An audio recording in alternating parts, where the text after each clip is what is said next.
জনগণ ভারতকে একটি সার্বভৌম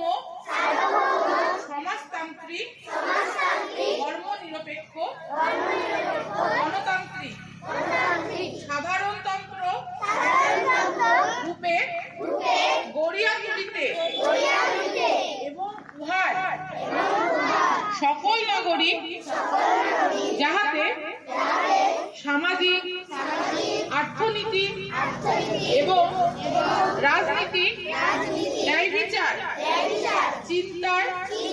অভিব্যক্তি বিশ্বাসের ধর্মের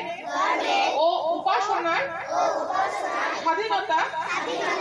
প্রতিষ্ঠা ও সুযোগের সমতা নিশ্চিতভাবে লাভ করে এবং তাহাদের সকলের মধ্যে ব্যক্তি মর্যাদা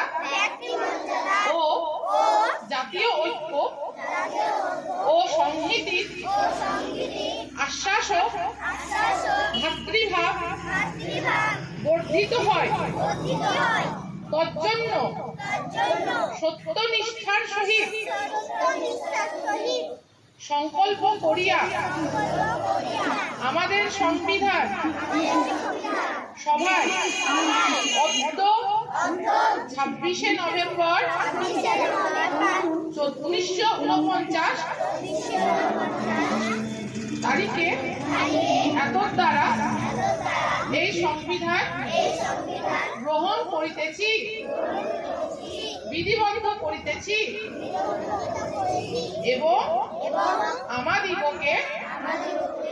অর্পণ করিতেছি।